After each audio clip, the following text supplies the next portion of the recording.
This is John Walton, and you're listening to the Power Play Point podcast with the Blue Liner on point and Anna Knox. Here's Wilson, and on the right side, he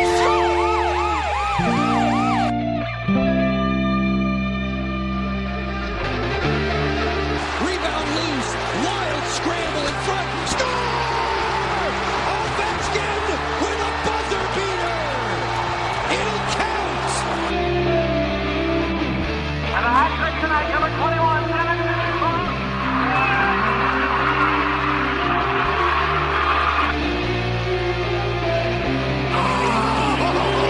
Spectacular!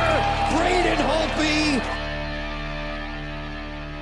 Hello and welcome once again to the Power Play Point podcast. This is your host, the Blue Liner on point, and I'm not going to fake this crap anymore because I am not the least bit happy. And if you've been watching the games, you know why. But, gosh, darn it. Jeez. All right, well, more on that later. But hopefully, I mean, some of the happy stuff here will be, we got a very special guest on. Well, Mermaid, where are you? I know you're with me. I'm here. I thought I was a special guest. No? Well, you're always the special guest. Always. Awesome. So with me, of course, is, as you can hear, dulcet tones of the one and only Mermaid, live to tape from Centerville, Virginia. Anna Knox. Yes, sir.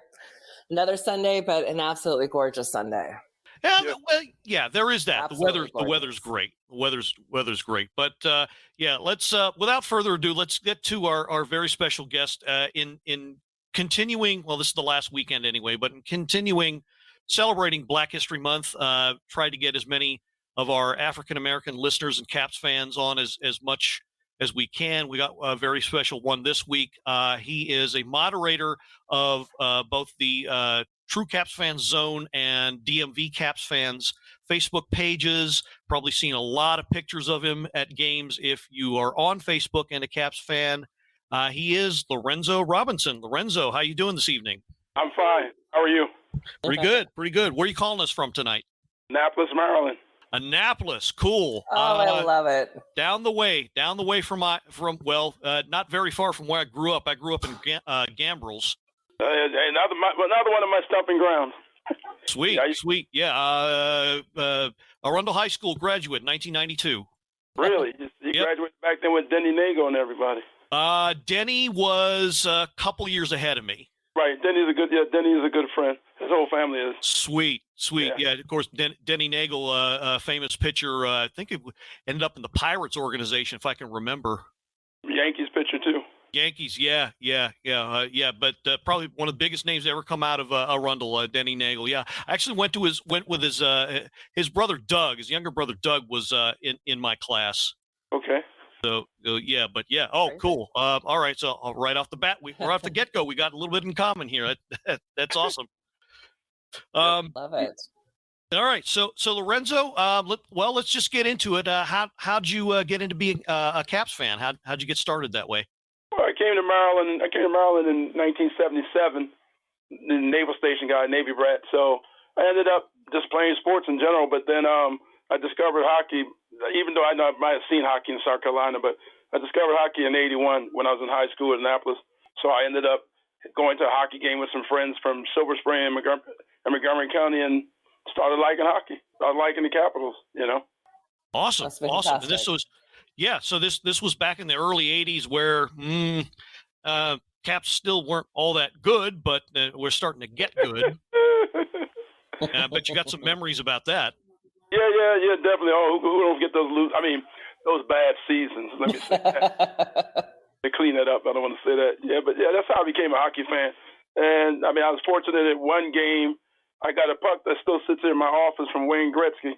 Oh, awesome. Oh my God! Really? That's fantastic. What game was that? That would have been towards the end of his career when he was the LA Kings. With the Kings, yeah. Yeah. Nice. Yeah, I had the pleasure of seeing him play live once, and I think that was while he was with the Kings. Yep. That's when I saw him play.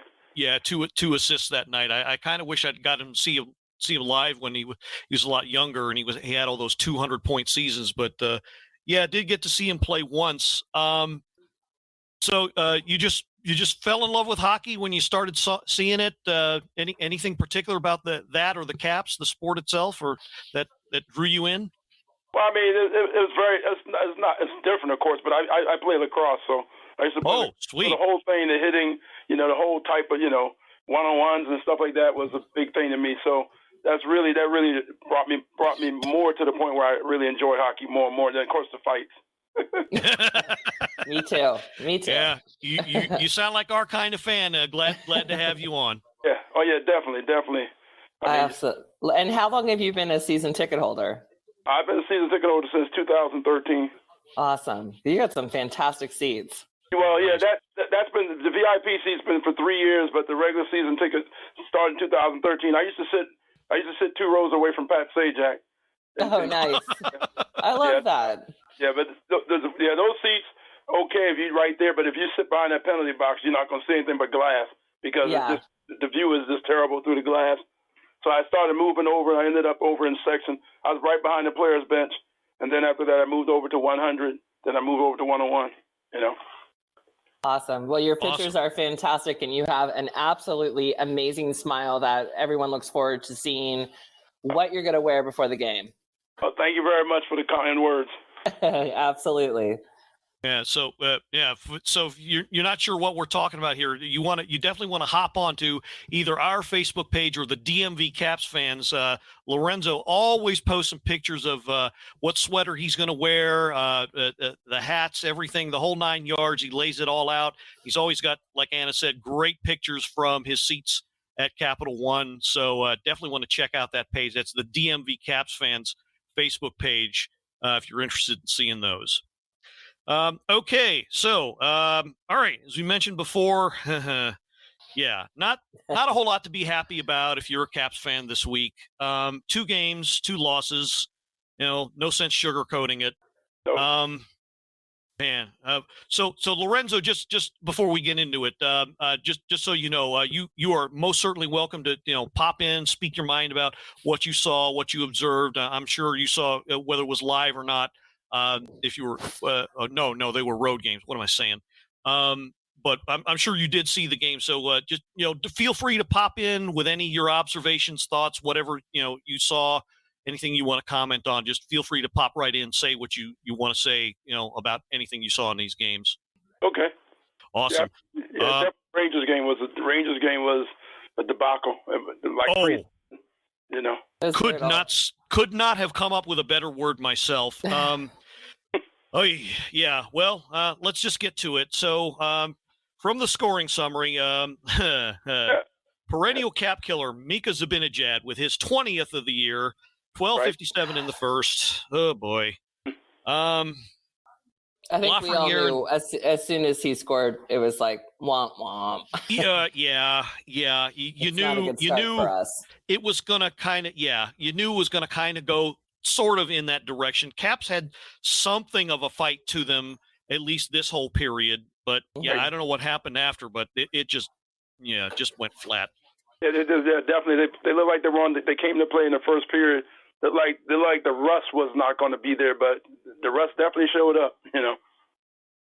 Yeah, 100%. Definitely. And obviously no other scores in the first, so we jumped to the second. Alexis Lafreniere, the rookie, with his 11th of the year. Yep. Lindgren on the assist on that one, making it 2-0. This was actually late in the second period. And about halfway through, I would say, is when you saw signs where how do I put this? The Caps folded like a Hallmark card. Caps quit. They quit. Yeah, yes, exactly. They quit like the guy singing "Take This Job and Shove It" is what they did. There's no sloppy passes and everything. Yeah, that's one of the biggest flaws with them is that their passing in the defensive zone always leads to turnovers and a goal. Always. No sync, no fire, no energy, no nothing. Nothing. And especially after being off for a week, and especially going against this team. Yeah, right. They had to know that the Rangers were amped up for this game, and you just didn't feel it. And the one of the ESPN guys, the only one of them that I thought had any Prudential. Brian Boucher even said, well, the sleepy-looking game for this bunch, and, yeah, that's what it was. Yeah, but I mean, it just was terrible, and it really annoyed me listening to ESPN announcers because, I mean, all they kept talking about was, Ryan Reeves and Tom Wilson. They just kept making it seem like the Caps were scared to play because of Ryan Reeves. Please, that wasn't it. They just, I have a saying I say to people sometimes when the Caps are off too much. I always say too much whoopee time, at home. I'm just going to say it because a lot of times if you guys watch the Caps play, whenever they get several days off and they come back and they go home, even if they play at home, for example, they usually always come out flat and play flat, Yep. Yeah. It's you spot on, Lorenzo. It's it's always when they get, whether it's the All-Star break or bye week or whatever the heck it is. If they get more than 2-3 days off, they just get they get flatter than champagne bottle that's been open for a month. I don't know what it is, but yeah, it always happens. Correct. So yeah, and then the third period comes in this game. That's when the wheels really fell off. Caps managed to actually get 17 shots on goal in this game, in that period anyway. But Igor Shesterkin put on a clinic, and you could see that based on where the shots were, they just kind of started backing up and retreating because they didn't really. They might have gotten a lot of shots, but they were easy shots if you think about it. Didn't make life miserable for them. Especially Kuzi shot. Look at Kuzi with the open goal. I mean, exactly. And Alan May was right on the button when he said, "Hey, if his stick is on the ice, that goes in." Right. And it might have changed the game. And true. Yeah, I don't know. That's just one example, probably of about 1,000 this week. You could bring up and show that this team is just, I don't know what it is, but they're just out of it. Yep. They're right now. I think a lot of it has to do. I like to call it the yo-yo effect, but I'm not making no excuses because I always believe in the next man up. I don't care because they're getting paid. They should all be able to play. It's not about, we didn't play well because TJ wasn't there. Yes, one of the biggest flaws I saw with TJ being out was only person I usually would see going in the middle majority of the games was always Tom Wilson. Occasionally Hathaway would go in the middle there whenever they were on offense. But the point is like most of the games I've seen and even the current games, they was always afraid to stand in that middle crease area and just stand there, and probably get these ricochet shots. But it was just like I said, they were misfiring everything. I'm not going to blame it on all the injuries like everybody wants to say because that does play into things. But no, I mean these guys were winning when they didn't have all the regular players at one point. Now all of a sudden they were losing and they're getting the players back. They shouldn't be losing then. That's my mindset.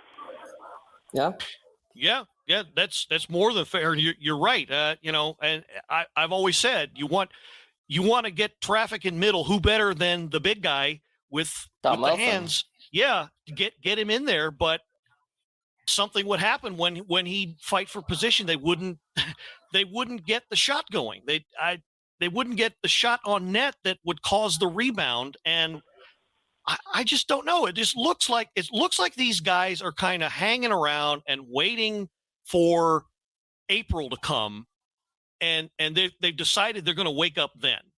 I think you're right. I really think you're right. I think you're right because it's kind of like, I hate to say, it's kind of like the old Caps. It's kind of like a lot of the players, that are kind of gun shy, but it seems like everybody's waiting either for, Alex Ovechkin to score another goal, before they get motivated again. Power play. Oh my goodness! Don't get me started on that. Well, Ovechkin did eventually score in this game. Yakety smackety. Not before Chris Kreider and Barclay Goodrow would score theirs, making it 4-0, and then Ovechkin 2 seconds before the McNugget minute kicked in. Gets his 32nd. Kuznetsov on that assist, but way too little and way too late for that one. And I put out a tweet that said, had this game been played in Capital One, because of the complete lack of effort that I saw anyway, this team would have been booed off the ice. Yes. Agreed. Absolutely. Yep. So, it's just crazy. I mean, we're no longer the power play team. We're the powerless play team, I call it now. That sounds about right. So Anna, this was the one game. I think you said you saw this game and not the one from yesterday. Correct. Correct. But you guys summed it up. And honestly, I walked away and the only word that I had other than profanities was sloppy. I mean, we are talking, this was a like, what the hell kind of game, and just not fun to watch. And again, Lorenzo, you're spot on. The hype between Wilson and Reeves, I'm over it. Okay, yep. It's like, I am over it, as I'm sure they are as well, because it's, it happened, they fought each other, whatever. It was, 4 years ago. Let's move on. Right. But yeah, it's for me, it was sloppy, and then our team 100% inconsistent, and it leads to frustrating fans. True. Yeah, absolutely. So for me, I'm hoping that all is done with, and the next time they play, it's just two teams that happen to play. Now that New York got their win, and Reeves had his awesome game. Yeah, right. Okay. Exactly. Okay. So, I mean, whatever. So that's all over with. So next time maybe it'll be just two teams playing a game. But obviously Caps were not ready to play, and the long layoff probably had something to do with that. But it was just, I don't know, really bad all around. Yeah. 3 stars of the game, no Caps on there. Gee, what a surprise there. Exactly. Well, and also for what a letdown for the fans who've been waiting for 7 days.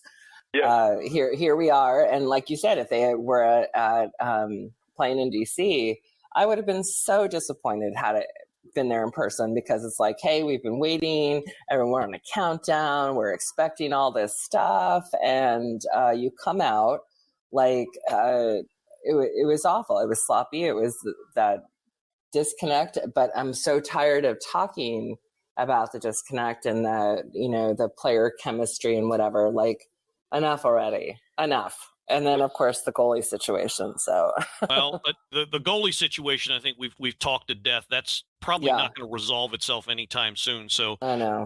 Probably don't need to get into that too much more. I disagree with a lot of people on that, because a lot of people I see in the groups I'm in, because I'm admin in DMV, moderating. I ain't gonna tell you other groups, but you know the groups. But anyway, several of them. But anyway, my biggest concern is that too many people are quick. They're quick. They're supposed to be fans, but they're quick to. Oh, we need to get another goalie. We need to bring. No, we don't. I don't believe. Yeah. I mean, if you guys think you do, that's fine. I don't think so. I think the 2 young goalies, just like Braden wasn't the best when he first came out. So I mean, you gotta let them grow. And the problem, I think a lot of the fans have gotten spoiled because of the way Braden Holtby played. So now they expect that as soon as we bring a goalie in, it should be the new Braden Holtby, but that's not the case. Right, and the people who think that are the ones that supported him, especially in 2018. Right. But there were a lot of times that people were ready to boot him out. True. And pre and post 2018. So it's like that. And Gil and I always joke. There's like the couch coaches is what I call them. The people who feel like they just know everything as they're sitting back watching the game, and then they send these terrible social media tweets or posts, and it's like, just shut up. Yep. Because if you are a fan of any sport, you are going to be frustrated, whether it's the quarterback, whether it's the goalie, whatever it is, any sport, the pitcher, you name it. But when we start to lose fans because they're like, this team's the worst, we suck, we're this, fire Laviolette. It's like, people, sit down, shut up. You don't know what you're talking about.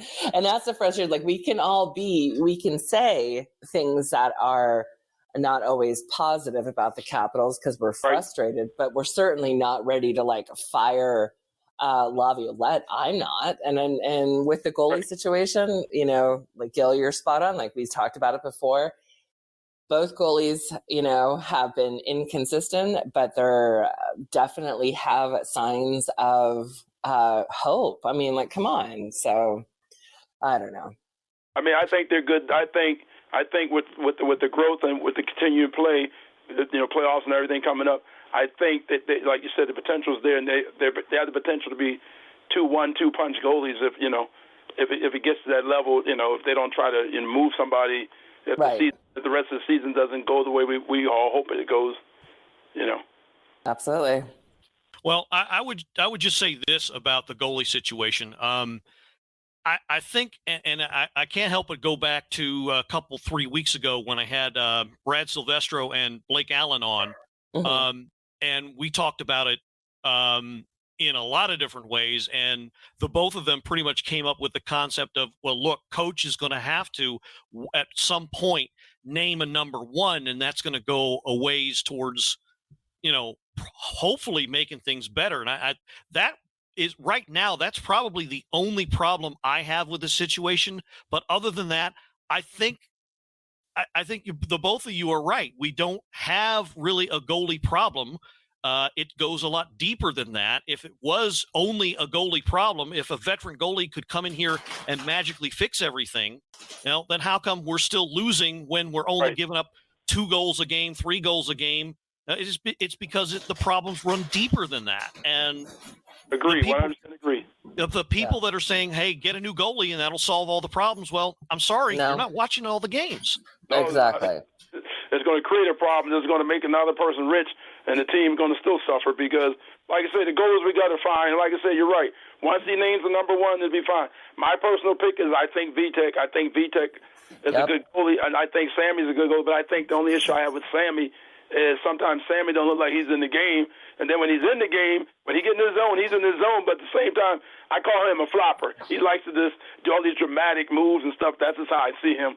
But, I think he's a good goalie, too. I mean, tall guy, I think, for the goal. But I think Vitek, truthfully, should be the starting goalie because you can see the performance level when he plays. He gets a good winning streak. I mean, sink or swim, that's my motto, Yeah. Right. Well, I one of those two guys they're gonna end up playing their way into the number one, and then I think coach is gonna have what's that? Sorry, I was like jumping ahead, but I was just gonna say, wouldn't you think if you're in the position of Vanacek or Sammy, and you are in this position, and the team has not this far into the season named a number one goalie, that you would be busting your ass between the pipes every single game. And I feel like, Lorenzo, I agree with you. I think I sway more towards Vanacek because I was disappointed in some of Samsonov's choices and getting, then he had COVID twice. And I mean, things that probably could have been avoided, hopefully. But he has had outstanding games. But in the situation, I'm like, come on, we are waiting for one of you. So come on, step up. And I don't know, but again, this is, they're not rookies, but, but kind of, we don't have a veteran between the pipes. We don't have, I just think we need Holtby anymore and all that kind of stuff. And so I know, sorry, Gil, I know you didn't want to talk about goalie stuff. No, that's fine. So I'll wrap it up and say this. I think what you're going to see in the next coming 3 or 4 games, I think Vanacek is a little ticked off with how things happened as far as him getting hurt.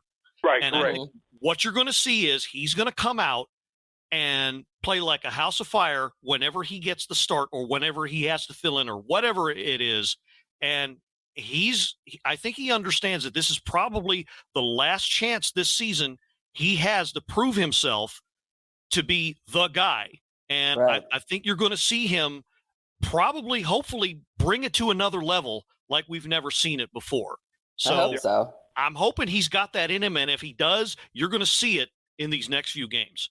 I think he is. I think he will. I agree with that. I think he's going to perform. Yeah. All right. So. Yeah, because like Ann said, the biggest thing is with Sammy is immaturity. You don't know if it's like, for example, if no offense to Ovi, but if Ovi, Kuzi, them say, let's go out and hang out. You know what I mean? He goes with them, and then next thing you know, like something happens, outside, and then next thing you know, he's in a bad situation again, like he was earlier. Right. Well, hopefully he's grown out of that. So, we shall see. Can only hope. All right, so that was that game. Now, a couple quick takeaways from the stats that this is forever going to be a head scratcher. This was yet another one of those games. Caps dominated the faceoff, winning pretty much 2 out of every 3, 62.7%. And, well, again, it's not just winning the faceoff. It's what you do when you win the faceoff. And like Lorenzo said earlier, they're not getting the guy, unless his name is Tom Wilson, they're not getting the guy in front of the net, in front of the crease, making trouble for the goalie. And, as good as Wilson is, he can't play 60 minutes. You got to get somebody in there making traffic. And so, it's nice that they won all those faceoff, but they didn't do anything with them. No.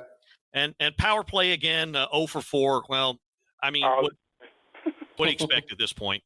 Even with all the tweaks and the changes. So. Yep.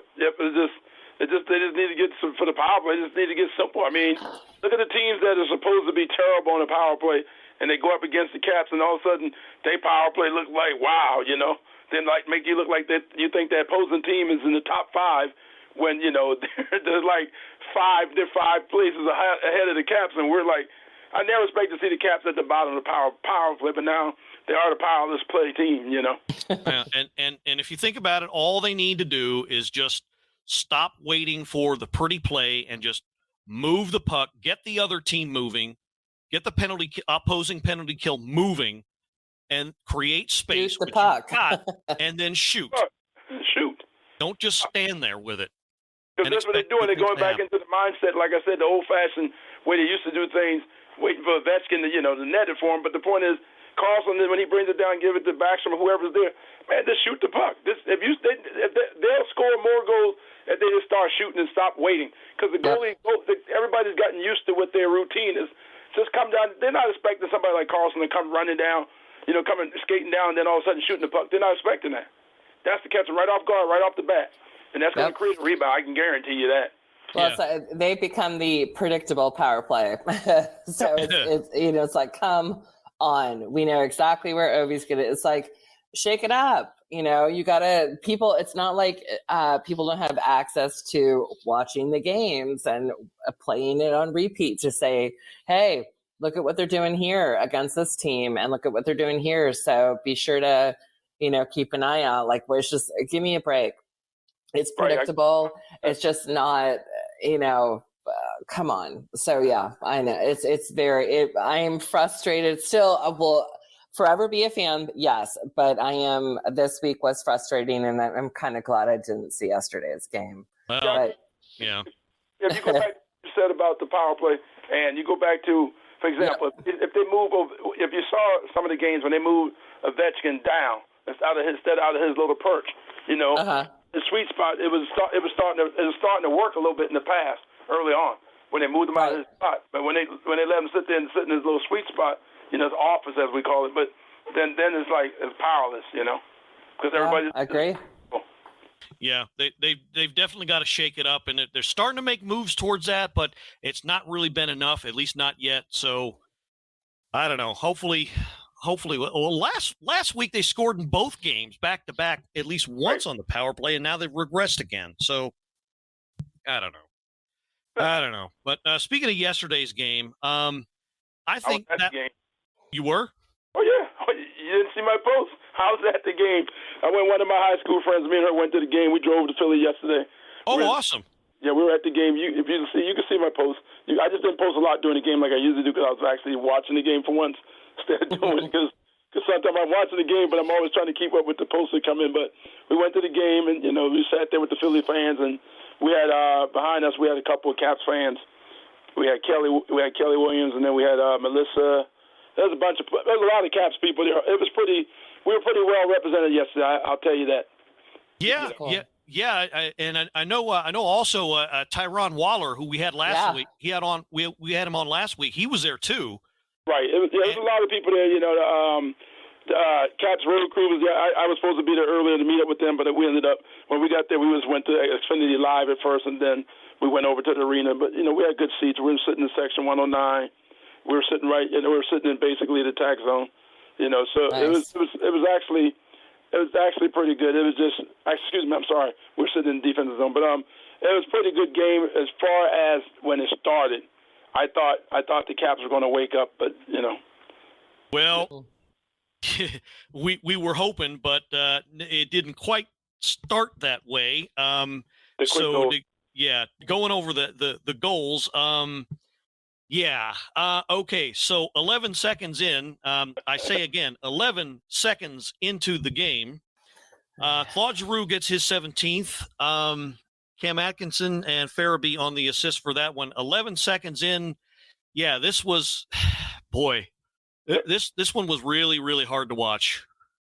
Yep. It just was. So they get the face off, they get into the zone a little bit, turn it right back over, and Connor.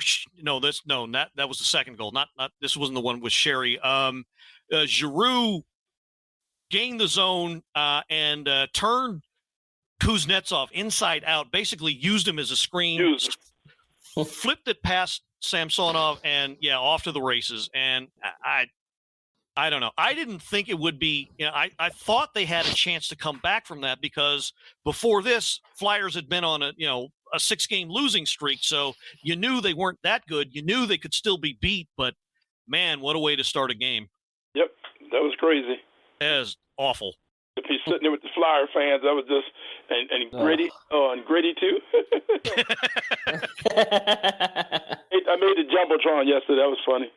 Nice. It's funny. I said Cap One. I mean, I'm always seeing, but I've never made the Jumbotron at Cap One Arena. And friends of mine who've been with me end up on the Jumbotron, but not me. It's always funny because it's like I sit behind this little Flyers girl and she was waving a little sign.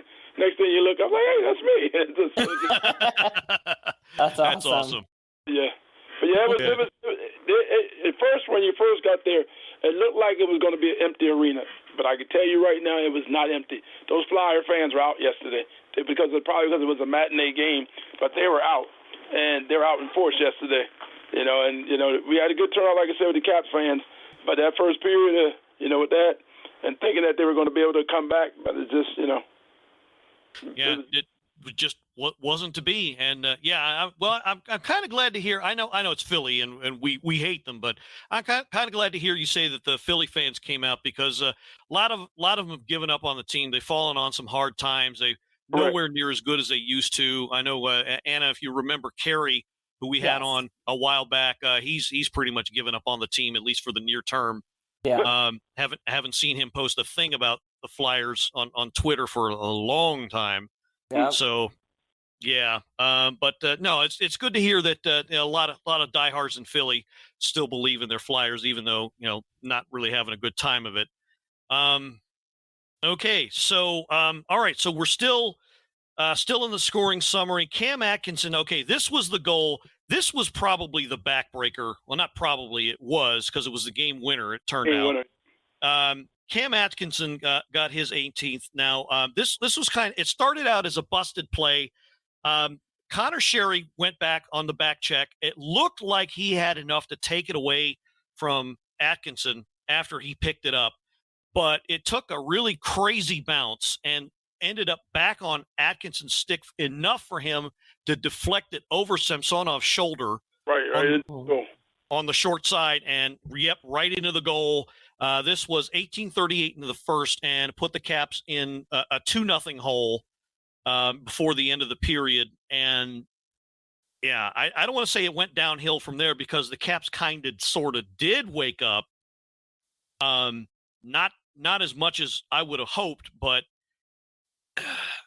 because the other goal was in the next period, 6:53 in on the power play, no less. And guess who? TJ Oshie, his second game back. Yep, I remember when he scored it right in front of me. Right, scored awesome. It right in front of the goal, right in that bump position, in the slot and in front of the net. And so there you have an option there, and the guy gets it done.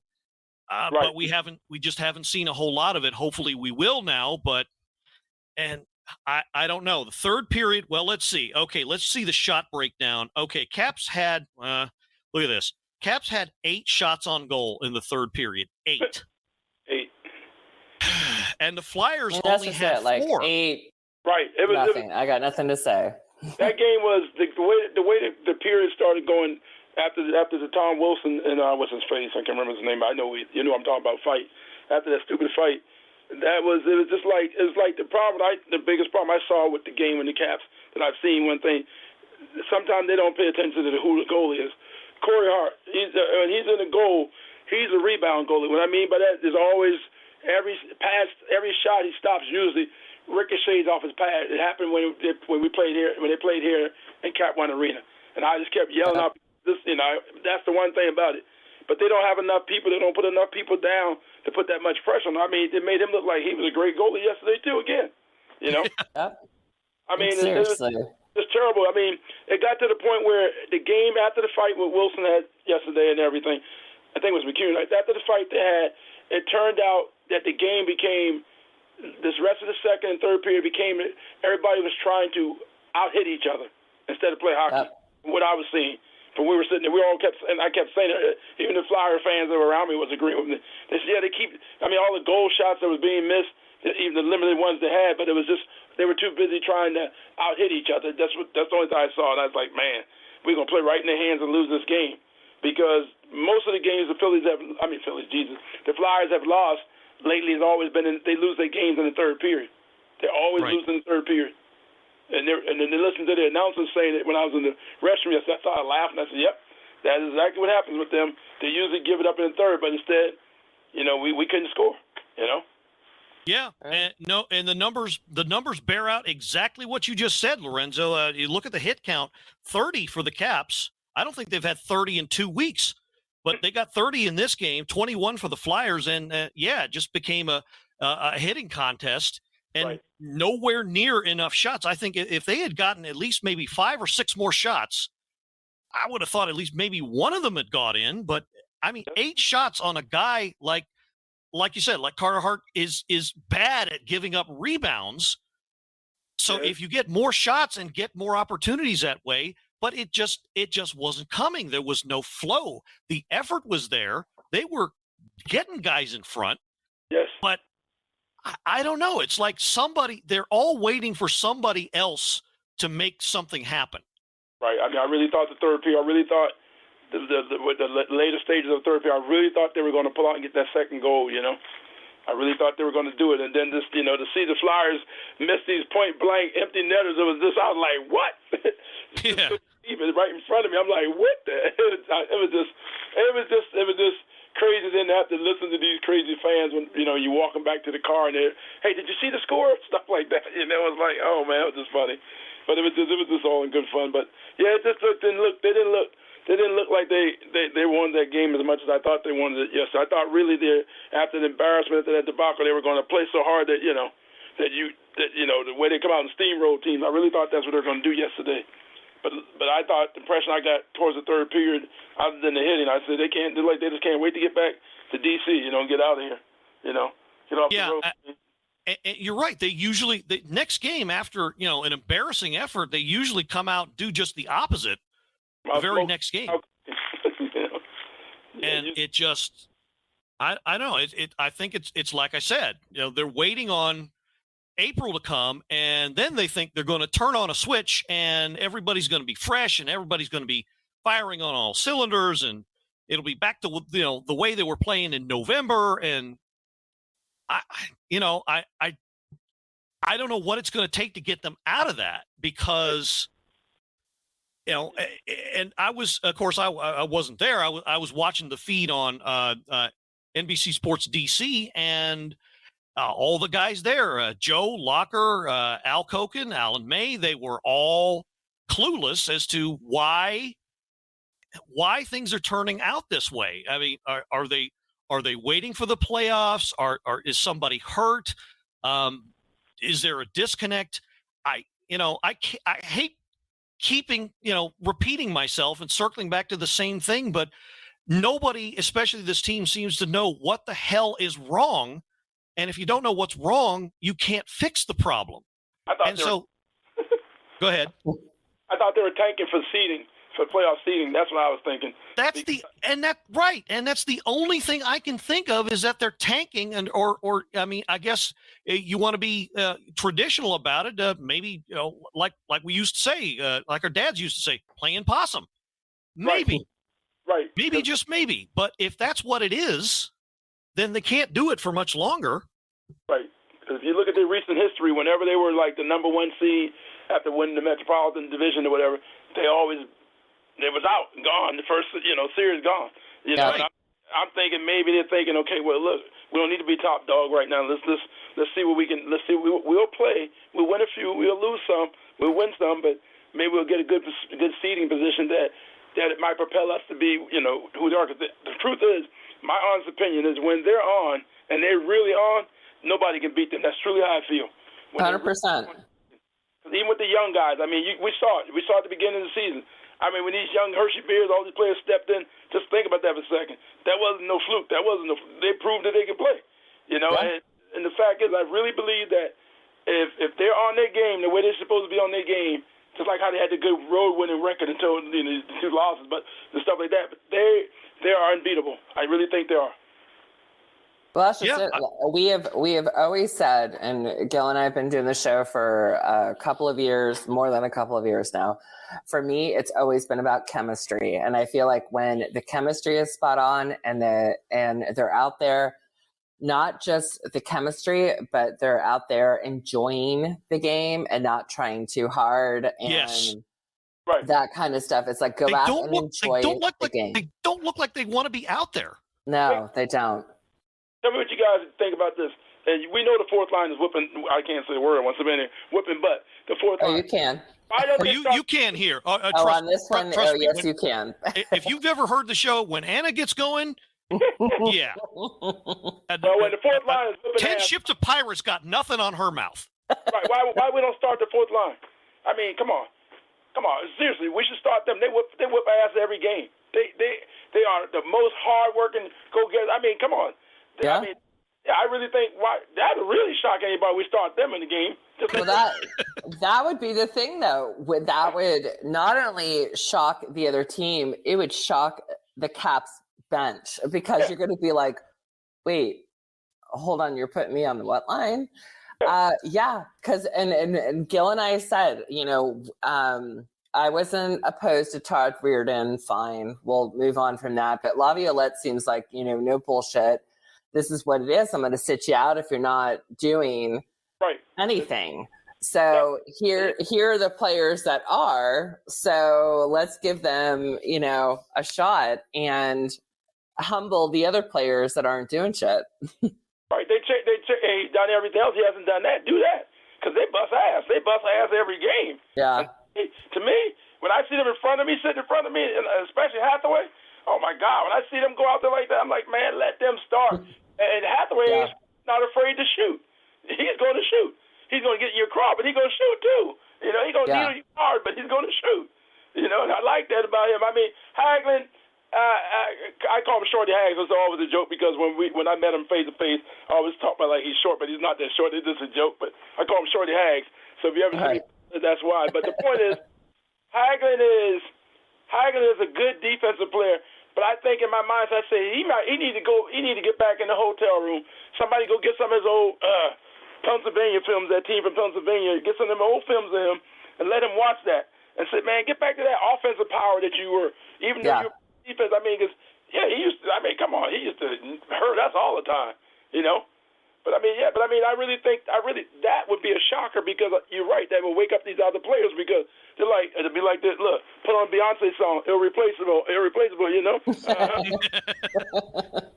mean, they all would find out real quick. They'll say, oh shoot. I mean, come on, all these guys. Well, he started so many games in his career. Blah blah blah. All of a sudden, he ain't starting tonight. Yeah. That'll wake them up when you start messing with something. I'm just not saying they care about their stats, but you understand what I'm saying. Absolutely. Yeah, I totally get that, and I would be on board with that. Starting them every game, but here's the thing: they're only used to playing X amount of minutes, at maybe at most 15, and they're in the 10 to 15 range. So as much as, I mean, I can't argue with you. You're right. They're the ones getting it done. They're the ones getting the result, whether it's a goal or preventing a goal on both ends. They are We getting also the job don't know done. if they can play more because they're not given the opportunity. Right. Give them that opportunity Yeah. because I know who you are. If you can tell me I got to stay on the bench or I can play, my ass is playing. Yeah. You know? Right. I'll be heavy, but I'll be all right.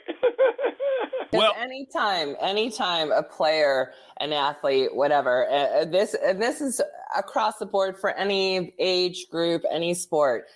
When you are benched or when you are bumped down from a position that you're familiar with, you are humbled, and that humble is the coach's opportunity to say, "Yeah, sit on your ass and watch these players take your spot because this is what I expect of you and more.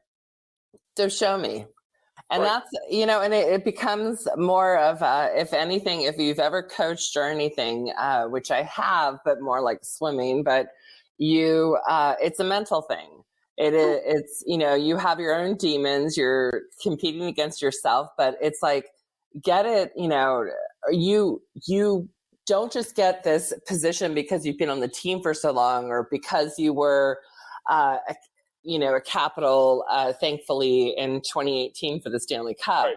But we're in 2022. Right. So step up, show us you still got it, show us you've earned it. And if not, then sit down and watch a guy who's, almost half your age, with a skill and a speed set and everything else that he could learn from you. But right now he's going to take your place in the ice because you're not showing 100%. Right. Because, I mean, there's an old saying you can smell that sweat and stench when your ass is sitting on the bench. You know what I mean? So I mean, true. the only thing you're getting the sweet smell because them top dogs don't want to eat that humble pie. They do not want to eat that humble pie. Yeah. No, they do not. No, because it is like Anna said, it's a mental thing, but it's also a matter of pride. True. And I think somewhere along the way, a lot of these guys have lost it because they think they're trying to save something for later, and I just don't think it's going to work that way. No. So now that we've kind of talked about changing lineups and what coaching decisions and all that, now we kind of slid into that. Okay, so I got a question. Bring it. So this team is struggling all of a sudden to score goals. Right.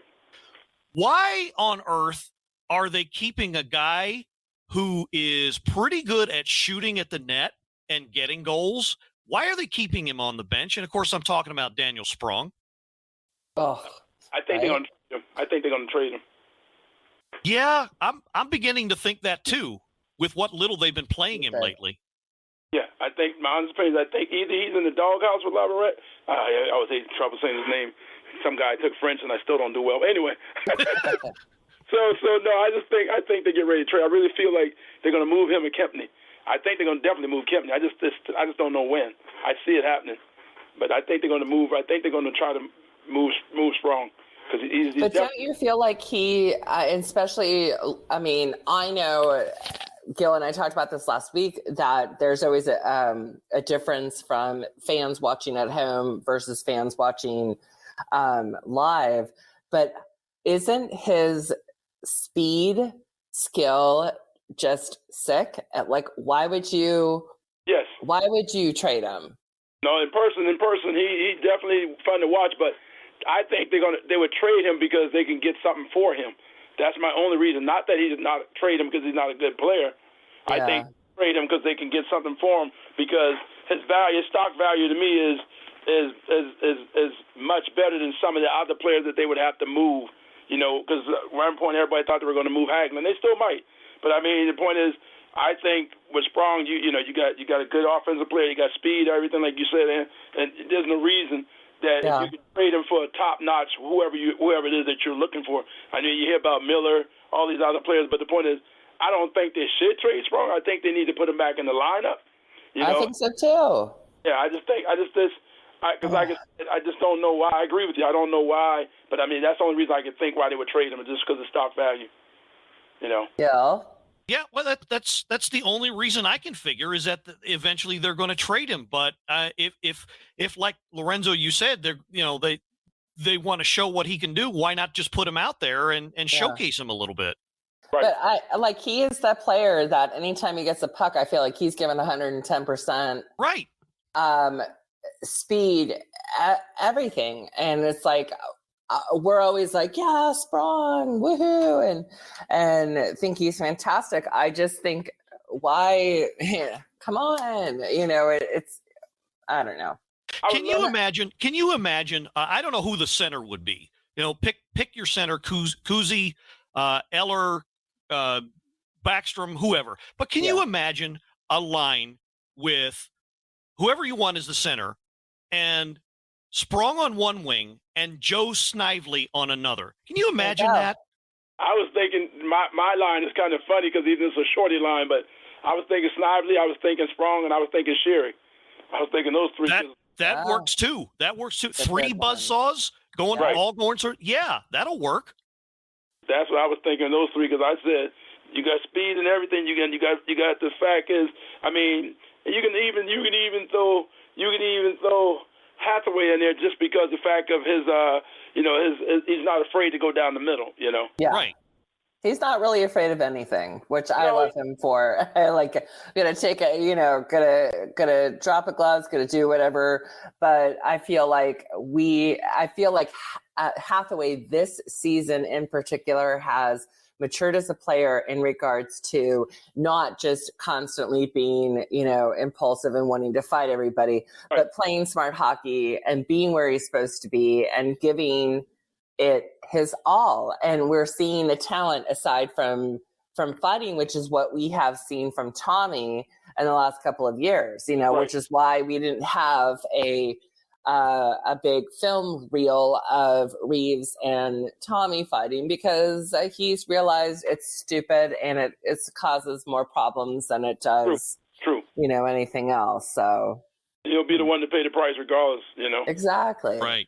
And the league has no problem letting using Ryan Reeves to put Tommy into another suspension or whatever, long-term suspension, just because of the fact. Because I mean, even yesterday, I'll be honest with you, the hits he was dropping, like the hit that caused him to get in the fight yesterday, that was a legal hit. But the Flyer fans were, oh my God, he should be thrown out the league. I'm like, what the heck are you talking about? Yeah, he didn't even start that fight. I know. I said, I guarantee you. I told the people around me, I said, I guarantee you. Let them say, well, we're going to put Tom Wilson on waivers. The Flyers will be the first one to pick him up. Yeah. Believe me. But but it's the shakeup. You guys are right, though. The shakeup of the lines is. I mean, I really believe if they try that. I mean, if they could just listen to the podcast and just try. No, ain't gonna listen. But if they would just try it, if they could just try it, you just don't even. You wouldn't even believe it. I mean, literally go with the fourth line and then just try Sprong, Sherry, or whoever in Snively, any one of them, any player with those two, and just see what happens. I mean, come on, it's just like that. It's just like Snively. Got nothing to lose. Oh, yeah, yesterday. Yeah. He almost had to go yesterday, Snively. He missed it. Yeah, no, well, right. At least you're going to see, and again, I keep saying it, but Snively, whenever he's out there, he makes things happen. True. And you always see him in front of the net, either getting a shot or creating a scoring chance or getting in the goalie's face. And, I just don't think we got enough of that. So I'm really glad that, at least for right now, it looks like Snively has, solidified himself a roster spot. So I hope for his sake he can hang on to that and for the team's sake, because I think they need a lot more of that. But I don't know.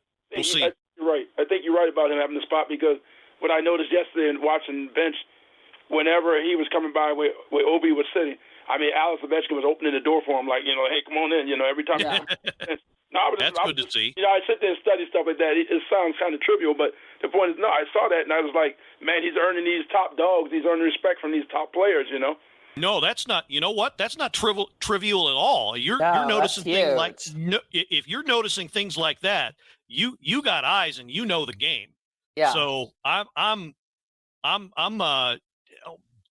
I knew we were going to get good stuff from you, but man, that is the shit. That is the kind of knowledge we're looking for on this show. So you see it. I mean, to sit high, as I call it yesterday, was funny because we were talking about that yesterday. Oh, about sitting high, and I don't sit high, even though that was not high. That was 109. It was nothing. But point is, to me, it was different because I got a different view because I'm usually side to side. I'm usually right next to the visitor players bench, so I can't see what's going on at the Capitals bench. But to be able to sit where I was at yesterday and to look over there and just to be able to sit there, and I was watching the bench because I tried to watch and see, what kind of how motivated the players are, or if they look like they're tired and everything. No, they look like they were really, truthfully, the bench looked like they was there. Meant to look like they was there to play, but it didn't materialize in their gameplay. But no, I saw little things like that, and that was a big deal to me because I remember years ago, Obi wasn't the kind of guy to be opening the door for you. I mean, he wasn't that kind of guy. I mean, I'm thinking here he is sitting on the bench, he just kept opening the door. I'm like, look at this. And I was like, go ahead, Ovechkin. I was like, because this is funny. That's awesome. Yeah, but he's a decent person, Ovi. I mean, I've met him enough times in person. One of my friends lived next door to him. Oh, sweet. Yeah, nice. I mean, he's a very nice guy. I would make a quick joke here, not a joke, quick story. 2 years ago, before COVID and everything happened, when we had our last VIP party, they always had the VIP party. They had the regular season ticket party at Cap One Arena where you go around, get all the autographs, silly stuff like that. But then they have the VIP party where you actually get to be face to face, talk to them just like the regular people and stuff. And Ovi's line was closing because he wanted to get home with the baby and everything, the new baby and everything. So what he did is they kept saying, well, we were like 10 of us in line. It was three of my friends I brought with me because I could bring 4 people. So we're sitting there, and they're like, well, he's probably not going to sign your autograph. I said, yes, he will. I guarantee. The person goes, you think so? Next thing you know, they go up to ask him, and he goes like, he put his hand up, waved us, telling everybody, come on. He stayed there. He stayed an extra half an hour, signed everybody autograph, talked to everybody, and then he finally left. But the point is, it was nice. I mean, it showed how he is. And then if you're out in Great Falls and you go out to Giant and you run into him at the Giant grocery store, I mean, as long as you don't go all crazy starstruck, he's always in his doggone flip-flops. I'm like, man, don't you wear anything else? That's how I am. I wear flip-flops until there's snow on the ground. But I will say I agree with you because I went to out here they have a big event at the Dulles what do you call it? Expo. Expo, yeah. Yeah, and the last time I went, it was like, oh hell yeah, Ovechkin's going to show. Yeah, I'm going to be there. And the friend I was with had the OVOs, the cereal box. And I'm proud to say I still have a box. I do too. I have 2. Not signed, but maybe one day. But I was like, I'm just here. I just get the photo, and that'll be fantastic. And then he said, "Oh, I've got this OVO's box," and then I had something. And then he had something else, and so he asked if I could go in the line with him, so he could have one thing and I could have one thing signed. And Ovechkin, it was like you could tell this guy was exhausted. Like they had played the night before, whatever. He came out. And he went to sign the OVO's box, and it when my friend got it and walked away, it wound up smearing, and he was like, "Oh my God!" He's like, "What do I do?" I was like, "Well, I brought my boxes in my car if you want it." Do you know that Ovechkin had no issues, even though they were packing up and leaving? He had been signing stuff and taking pictures all day. He had no problem to be like, oh my gosh, like that, it's like, it was completely like, you couldn't even tell it was a signature. It's just like, just blah. And he took the other box and was like, no problem, signed it, was so awesome about it. And that's when you just are like, how can you not love these players when they do stuff like this? And yeah, so yeah, he's very gracious. The only issue I had was with Tom Wilson. I'll leave that alone. Uh-oh. I'll say that for another day. You can't just open that up. Not with Anna. You can't. I not know, on this show.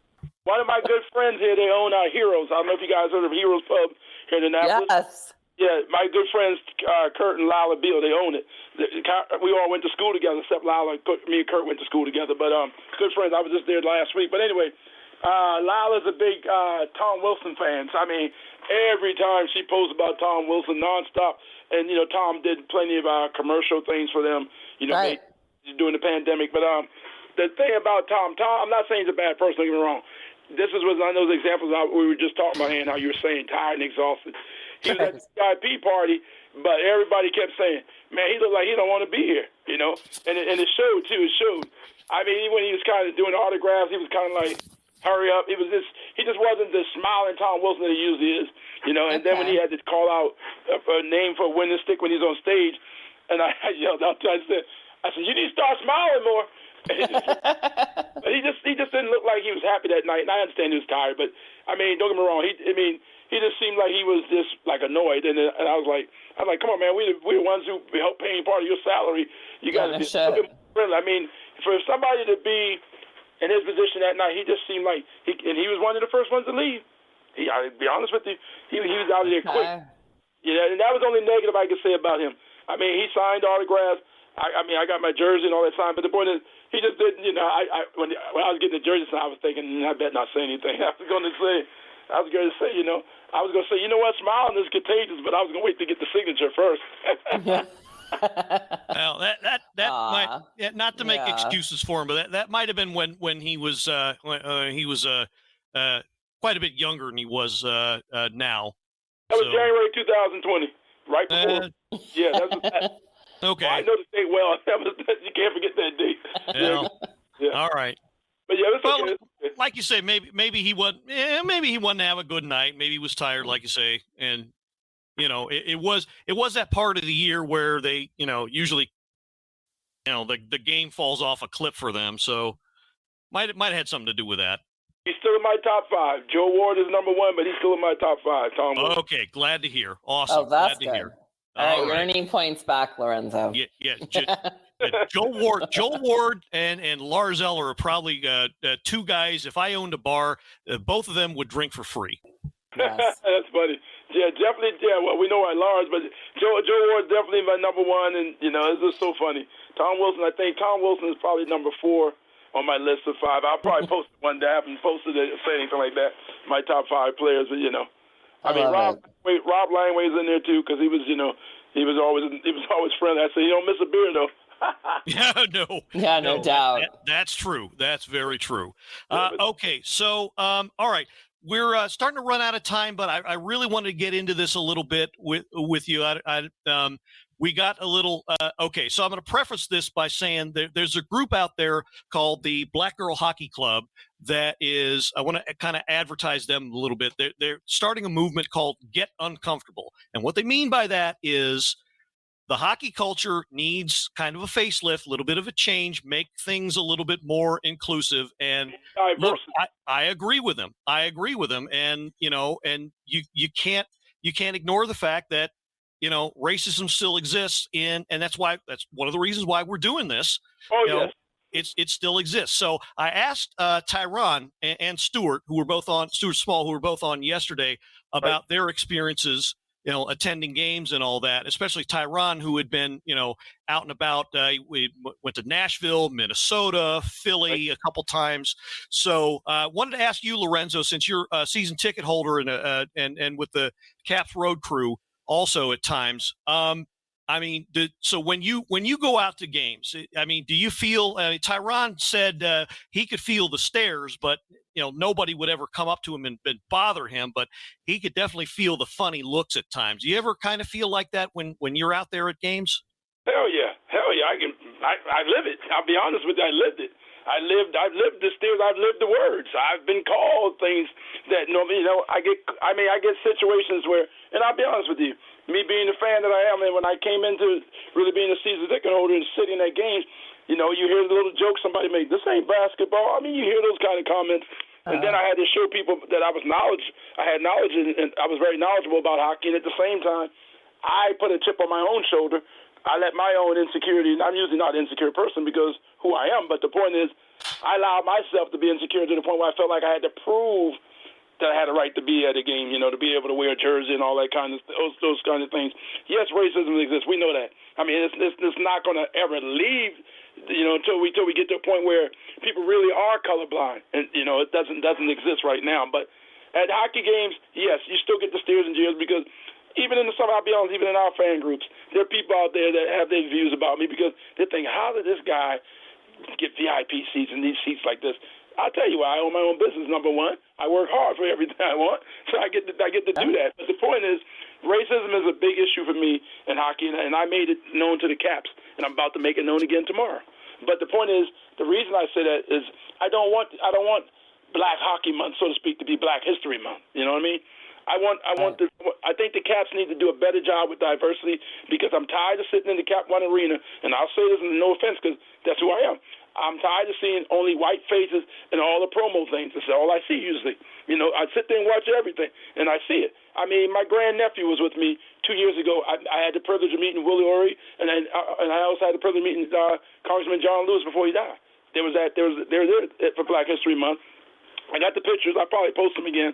And they were looking, one of the promotions people, she was looking for somebody. Oh, we need a kid. Blah, blah. Here's my grandnephew. If I show you the pictures of the little kid, you're going to see the picture. Cute little kid waving his hand right in front of him. Here I am, man. And we were like standing there. And I was with one of my friends, John, who happens to be a white male, who usually go to games with me. You've probably seen pictures of him and me together. He was there. My grandnephew's father, my nephew Michael, was there.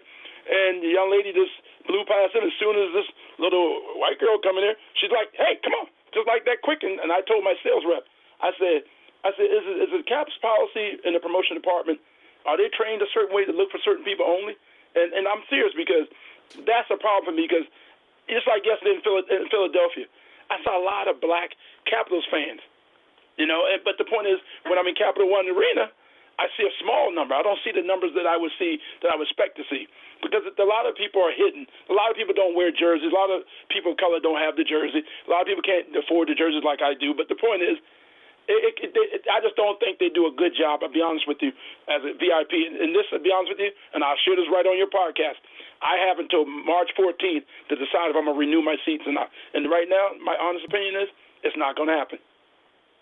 And that's mainly because how you've been treated, you would say. Right, and even by the Caps themselves, I don't feel like I've been treated like a VIP. I mean, don't get me wrong, I can go anywhere in the arena and people know me. I go down the VIP lounge, I'm treated like a king. But by the Caps themselves, no, I'm just treated like another person who just happened to be a season ticket holder.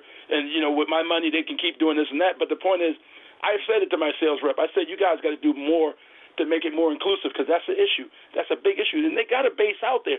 They don't even realize they got a base. Not just Black females. I mean, they got a base of Black men. And I'm tired of them always parading Fort DuPont. I mean, come on. There's more Black hockey outfits out there. Search for them. Don't wait for February to come and then here we go. Fort DuPont again. That's all I see. And I hate to talk like that because I'm not a guy who focuses on race like that.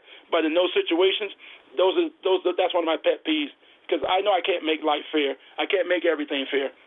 And I damn sight would never say race as a cop-out because that's not who I am. You make your own lot in life no matter who you are. But the point is, no matter where you come from. But the point is, I just think they don't do a good job with being inclusive. I think that's the biggest problem I see with the Capitals. And I see now they have the Black promotions guy who's sitting there doing the hype, doing the games.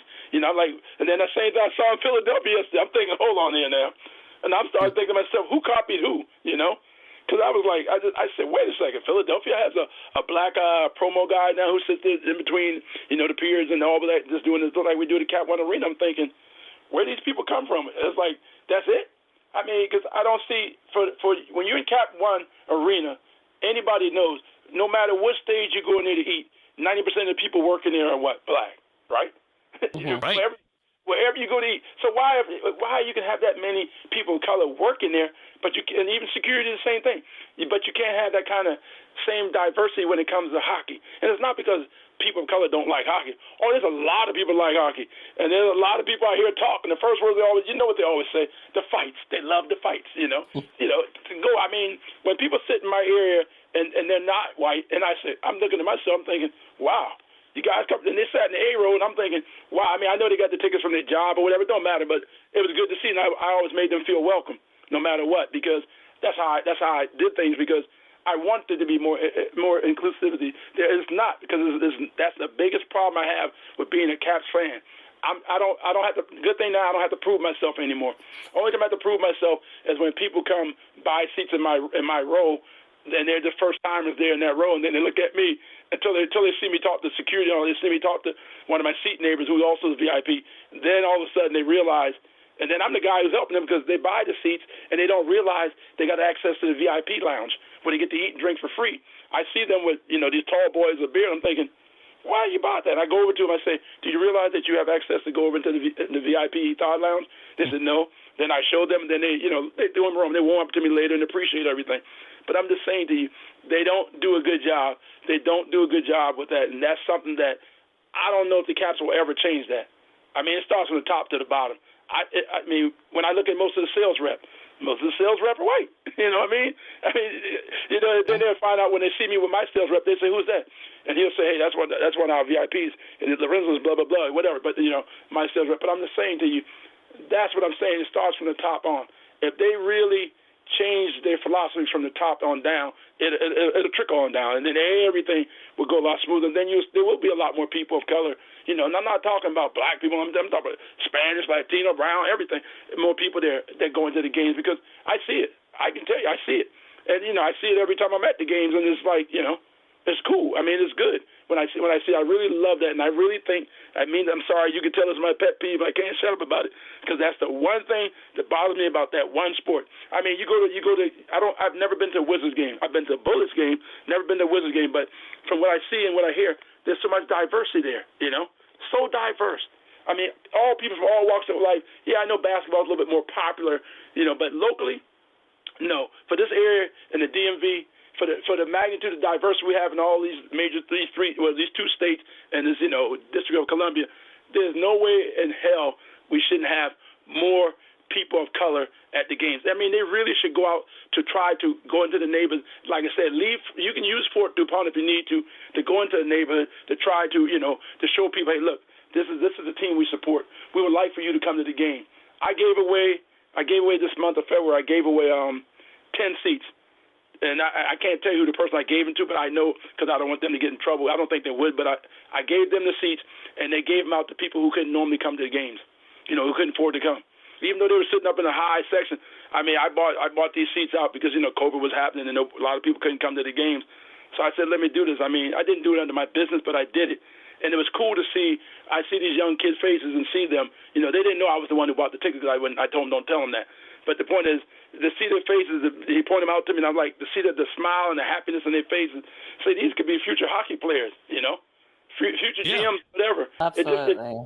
I'm sorry, but it's just that's my pet peeve. I got to shut up because don't ever apologize. No, Lorenzo, no. That's why, you know what? That's why we're doing this, because we're trying to get out there and reach out to people that have this kind of experience and let them tell their story. That's what we're all about. So, we had, from one perspective, yeah, it's uncomfortable, but I mean, I don't have too many complaints. And now we have somebody on that says, hey, I'm a VIP, but I don't feel like I'm being treated like that.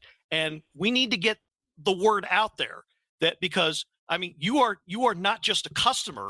You are not just a fan. You are part of the community. You deserve a lot better. Yeah, I mean, it's so like if that's your experience, then the higher ups have to know. And it's a shame because you mentioned the Wizards. Well, they're owned by the same company, Monumental Sports. Right. If they're doing so well with one franchise, why not the other? Well, that's what I want to know. It's because, like I said, the mindset is that they're not used to change. That they don't want to. In some cases, you have to understand it, and we both know it. Some people have been raised a certain way, and some things are stereotypical. Their mindset is, the stereotype. Okay, blacks play basketball. Wink, wink. No, that's not true. There's white basketball players. There's Asian. There's everything. But the point is, hey, white Canadians, some white Americans play hockey. Occasionally we'll get a brother here and there, but no, I'm just saying to you and what you're saying is right, because that's what I always said. I said the ownership that's where it's coming from, because now I don't have as much to prove anymore because who I am. I mean, people see me for who I am now because they see when I come to sit in my section and other people who are not VIPs, but they're other season ticket holders and rows behind me or whatever, calling out my name and treat me like, that's cool.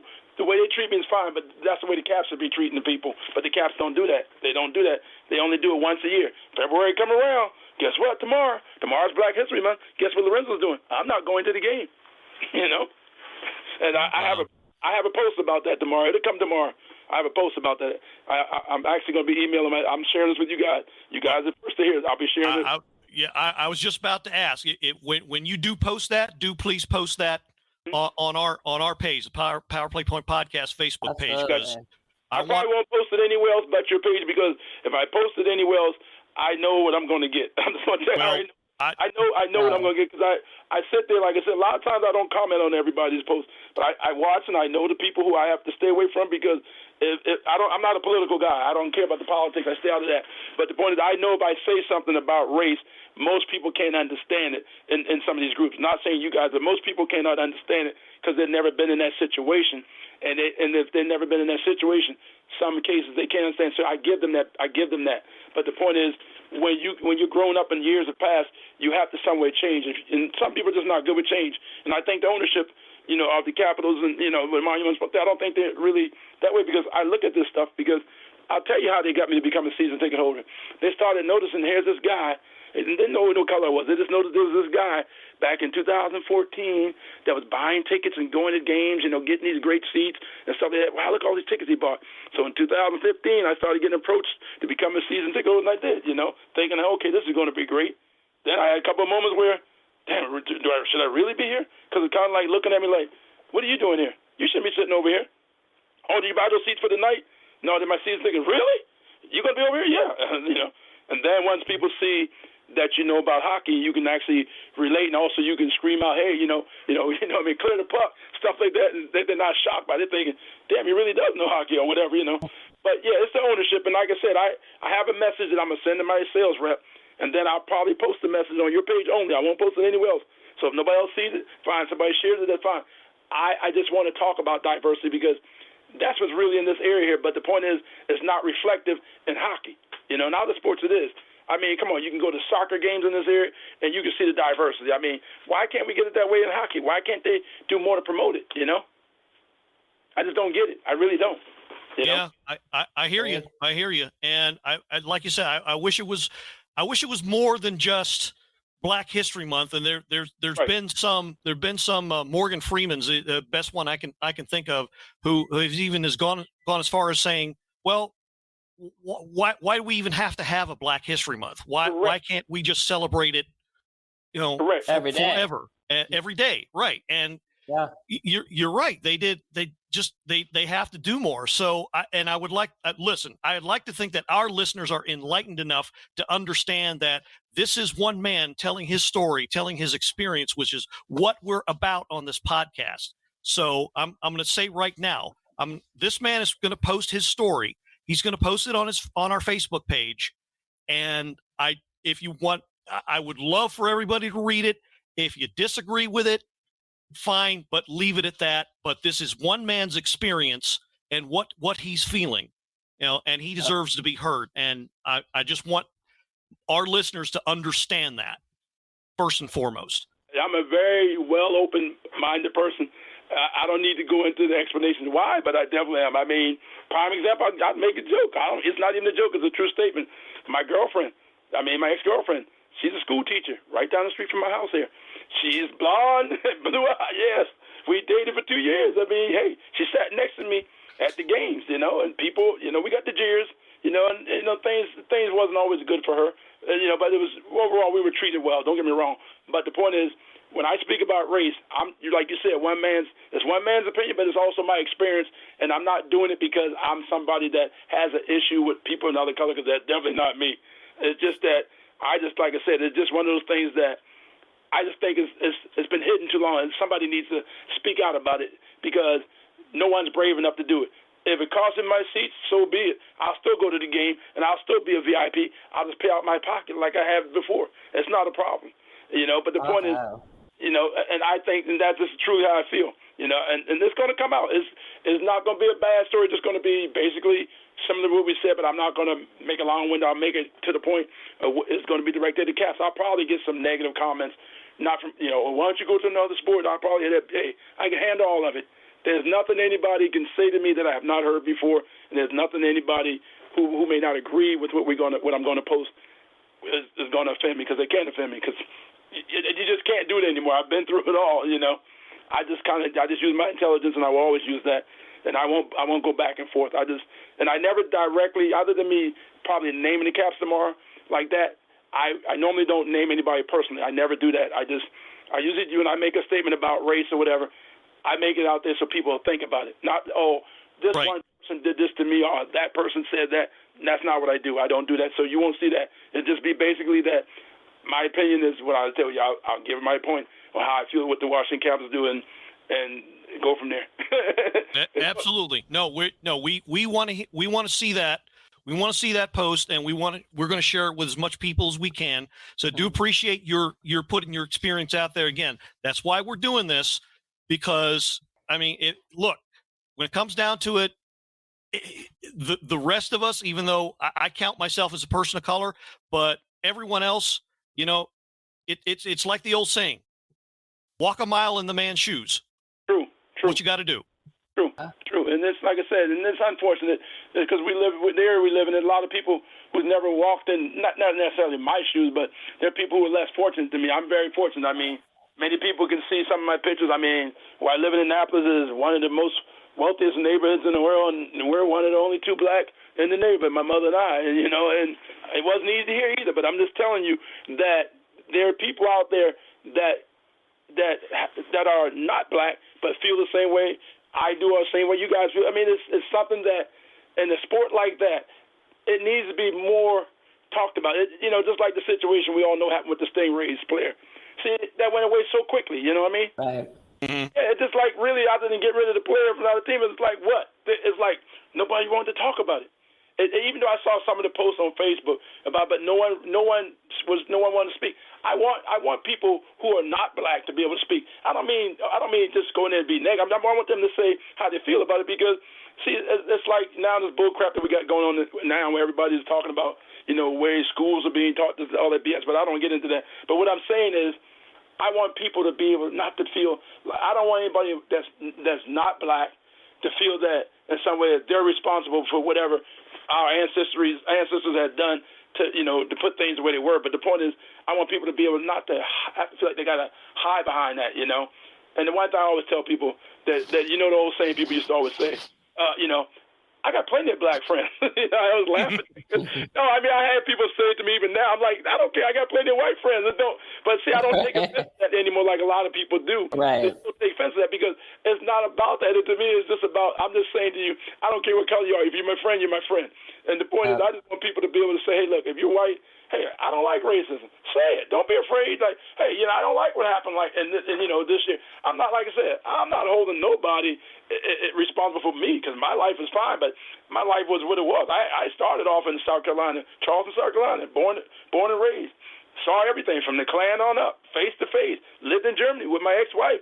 Lived right there on our neighborhood area. It's called My Talk. Many people don't know that. May Day. It's called My Talk in German. And just to let you know, I speak fluent German. Anyway, and I speak Dutch. But anyway, long story short, in Germany, and we still don't understand this. Every May 1st, which is My Talk, the Reichsrath College, what it's called in Germany, which means the skinheads, okay? The skinheads in Germany, they're allowed to march throughout the cities in Germany, parade and do everything, and yes, swastikas and everything.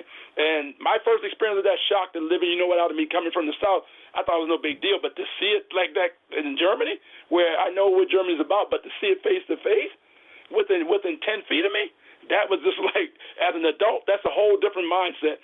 But I'm just saying to you, it's something like that is celebrated in that country, even though the history of the country, they've tried to change, but they still allow that. We don't understand why they won't outlaw it completely. That's the only day you're allowed to put out a swastika, and I'm not lying. You can carry your NPD flag, which is a Nazi party flag, and you can do all that stuff on that day. But the next day you do that, you will go to jail if you get caught with any of that paraphernalia. Like that. If you but I'm just saying that I want people to know one thing when I speak. I'm not speaking only as a black man. I'm speaking as an American. I'm a veteran, disabled, all that. I don't care about none of that stuff. I'm just who I am. I love people. I don't care where you're from. You know, the point is I just want people to know that. Be honest with yourself. You go to the games with me, you know what's going on in that arena. You can see it. You can see it. I mean, you can see it. Everybody, Tyrone, everybody can see it. I mean, I don't have to lie. I mean, I know what I see. And I'll tell you the truth. Yesterday in Philadelphia, I felt more welcome in the Flyers Stadium than I did in Capital One Arena yesterday. And that's crazy to say that. And that wasn't because I was wearing a Caps jersey. I'm just telling you, I felt more welcome. The people around me, we were all joking around. We didn't care what team we were there for. We were just razzing each other, but it was no big deal. And the person I went to the game with, she's one of my high school friends. People thought we were dating, but we're not. We're just friends. Lynn is white, you know. So, but it's no big deal. But it just no one cared about that yesterday. It didn't even. You wasn't getting stared at like, wow, you know. It wasn't that big deal. And in these fan groups, I like the fan groups that we're in, all different ones, because I can see the diversity in the groups. Yeah, there's some issues in there with some people, but I can see the diversity because sometimes when I'm at the games and somebody that I met in the fan group is at the game and we take pictures and I post them, you know, some of them I didn't post because I didn't know how some people would take it, even though, because they don't know. Because as soon as some people see, for some reason, when somebody see me with a white female, they automatically think it's somewhere I'm dating them or something, you know. There's nothing. It's just a strictly platonic photo. But it always has to mean something. It shouldn't mean anything, you know. But yeah. Yeah. Yeah, no, I totally agree. Wendell Lorenzo, I just have to do my vent another time. No, you know, again, no, it's why we're doing this. I always like to say we make the Caps fans the star, and that's because on this show you are allowed to come up and say whatever you want about your experience with the Caps and hockey and whatever else you feel like, and that you have done to. Perfectly. And perfectly, yes, in excellent degree. And this is just what we're looking for on the show. We're not looking to cause trouble. We're not looking for controversy. We're looking for real people to come on, tell their stories as Caps fans and what they think about the team and what their experience is going to the games and all of that. And you've covered. Sorry for that slip of the lip. Good God. That's funny. That's funny. Hey, it's all good with me. That's funny. Freudian slip. 1,000 apologies. Blame it on Freud. Okay, no problem. Yeah, I'll be fair. I'll be fair, and I won't edit that out. But you've covered all the bases and then some, as far as. And you know what? It's a credit. It's a credit to your character, Lorenzo, that you and I can laugh about that. Oh, I definitely. Yeah. That's who you are. Yeah. And I can tell just from this hour plus that I've spent with you, just talking to you, I can tell you are a man, 100% top to bottom, solid character. And one of these times I would love. I mean, I know you're feeling like canceling your subscription, but one of these times I would absolutely love going to Game Live with you and meeting you in person. You'll get the opportunity, whether I cancel or not. You'll still get the opportunity because, like I said, I'll still get the tickets, and we'll still sit there because there's not a problem with that. And like I said, you just got to be careful. I'm telling you guys right now, don't invite me on the show again because you're dealing with the loquacious one. No, you know that's better. That's a lot. That's a lot better than 10 minutes of silence. So you won't have any dead air with me. No, right? No. You are definitely welcome anytime, my friend. I really greatly appreciate you guys letting me come on the show. It's a pleasure, being able to chime in and stuff like that openly, honestly, because that's something that, I'll be honest with that, I had to hold back because I usually don't do it in the fan group because even when I see things I don't like to see because I see people starting to get political and stuff. I mean, like I said, I'll share something with you guys off the air, but it is just a basic thing that I was going to share with you guys. It was just privately between you guys. And it has something to do with my season ticket. Another thing, I'll explain that with you. But I have to talk to you guys off the record because that's something I don't want to put it publicly until I get the actual fact of that. If that's okay. Really the truth. Well, and I'll say, and then you understand what I mean when I say it. Well, okay. So you know what? You can Facebook message the both of us, and we'll go to we'll talk about that, and it'll just be between us. Between us, absolutely. Right. Yeah, all right. When it was brought to my attention, it kind of shocked me. But if it turns out to be true, I'll deal with that another way. But that was just something that I didn't expect to hear. But it's not. We want to hear all about it. Definitely. All right. I really appreciate it. Thank you all for the invitation. I enjoyed myself. My first ever podcast ever. Oh, yeah. Not your last. Part of or listened to. Definitely not your last. You were not fantastic, your last. and thank you so much. You are coming back, my friend. Greatly appreciate it. All right. So, we ran a little long, but as you heard, I'm sure it was all worth it. It's all worth it to me anyway, and to the Mermaid. Okay, so we're going to wrap it up here. Next week, got a few more games to cover, starting with the Toronto game. Coming back home, quick 3-game road homestand, rather, starting with the Toronto game. Toronto, who just scored 10 goals in their last game. Wake up, defense. Here they come. 10 goals. What the hell? 10 goals, one game. So I still think that's a fluke. Well, either way, defense better be on their A game, because if they're not, going to be a long one. Screwed. Yeah. Anyway, for Mr. Lorenzo Robinson and the Mermaid Anna Knox, this is the Blue Liner on Point signing off and reminding you that I've been doing a little research about bears. There's only one type of bear that has no teeth. Gummy bears. But they end up in some teeth. I got another fan, Anna. You do. Oh, Lorenzo. He laughed. You and I need to talk. Yeah. That's funny. Gummy bears. That's funny. Hey, that's almost good as that. I colored everything. Hallelujah, and let's go Caps. All right, Caps.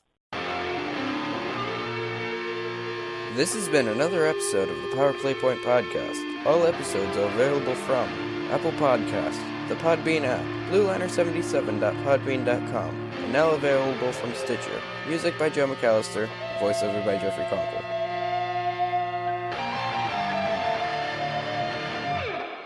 Good morning, good afternoon, and good night, Power Play Point Podcast. Thanks for listening.